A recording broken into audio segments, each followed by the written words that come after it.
Hi, నేను మీ 7 TV. నా పేరు శ్రీనివాస్. పశ్చిమ గోదావరి జిల్లా కోయిలగూడ మండలంలో బెట్టింగ్ యాప్లు ఆడి డబ్బులు పోగొట్టుకుని కన్న తల్లి మీద 10 లక్షలు డిమాండ్ చేస్తూ బిఎస్ఎన్ఎల్ టవర్ ఎక్కిన కుర్రాడు ఎంతకీ దిగకపోవడంతో పోలీసులే ధైర్యం చేసి ఒక కుర్రవాడిని పైకి పంపించారు. ఆ కుర్రవాడి పైన మంత్రాలు జరుపుతున్నాడు. కుర్రవాడిని కింద కూర్చోబెట్టాడు. మరి ఏం జరుగుతుందో మనం చూస్తూ ఉండాలి. ఇటు ఫైర్ ఇంజిన్, పోలీసులు అందరూ అక్కడ మోహరించారు. ప్రజలు కూడా భయభ్రాంతులకు గురవుతున్నారు. ఏం జరుగుతుందో ఎదురు చూస్తున్నారు. ప్రజలు కూడా చాలా ఆందోళనతో ఉన్నారు. ఆ కుర్రవాడి తల్లి అక్కడ చేరుకుంది. ప్రస్తుతంగా అక్కడ సమస్యను పరిష్కరించడానికి అన్ని విధాల ప్రయత్నాలు జరుగుతున్నాయి. ఆ కుర్రవాడితో ఫోన్తో మాట్లాడడం జరిగింది. అయితే కుర్రవాడు కొంచెం సాధింపబడి టవర్కి కొంచెం కింద దిగి పైన బేస్ మీద కూర్చున్నాడు. అతనితో పైకెక్కిన కుర్రవాడు మంత్రాలు జరుపుతున్నాడు. మరి చివరికి ఏమవుతుందో మనం ఎదురు చూస్తూ ఉండాలి.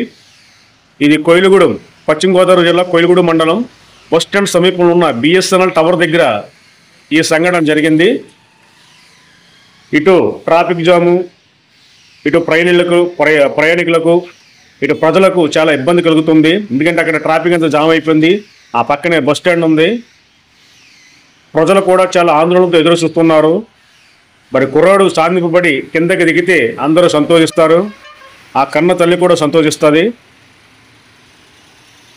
మరి ఏం జరుగుతుందో మనం చూస్తూ ఉన్నాం. ప్రయత్నాలు అయితే జరుగుతున్నాయి. పోలీసులు, ఇటు ఫైర్ ఇంజిన్, ఇటు ప్రజలు అక్కడంతా సమకూడి ఆ సమస్యను పరిష్కరించడానికి ప్రజలు ఎదురు చూస్తున్నారు. ఓకే, మనం కూడా ఎదురు చూద్దాం.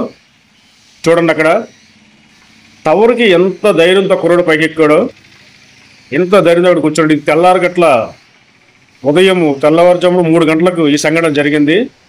ఎవరు చూడని సమయంలో కుర్రవారు ఒంటరిగా టవర్ దగ్గరికి వచ్చి పైకి ఎక్కాడు. చూడండి అక్కడ ఎంత ట్రాఫిక్ ఉందో. ఇటు ఫైర్ ఇంజిన్, ప్రజలు, ట్రాఫిక్, పోలీసులు అందరూ అక్కడ సమకూడారు. చూడండి టవర్ ఎంత హైట్ ఉంది. ఇది అంత పైకి ఎక్కి కుర్రవాడు ప్రజలందరూ బ్లాక్మెయిల్ చేస్తున్నాడు. కన్న తల్లిని బ్లాక్మెయిల్ చేస్తున్నాడు.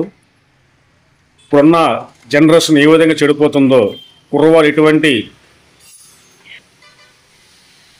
ఈ విధంగా పాడైపోతున్నారో ఈ బెట్టింగ్ యాప్ల ద్వారా సమాజం ఎటుపోతుందో, ఎప్పుడైతే ఫోన్ అందుబాటులోకి వచ్చిందో, ఎప్పుడైతే డేటా కూడా అందుబాటులోకి వచ్చిందో, అక్కడి నుంచి ఎవరు కాదు ఇష్టానుసారంగా ఫోన్లు వాడుతూ తమ భవిష్యత్తును పాడు చేసుకుంటున్నారు. చూద్దాం ఏం జరుగుతుందో.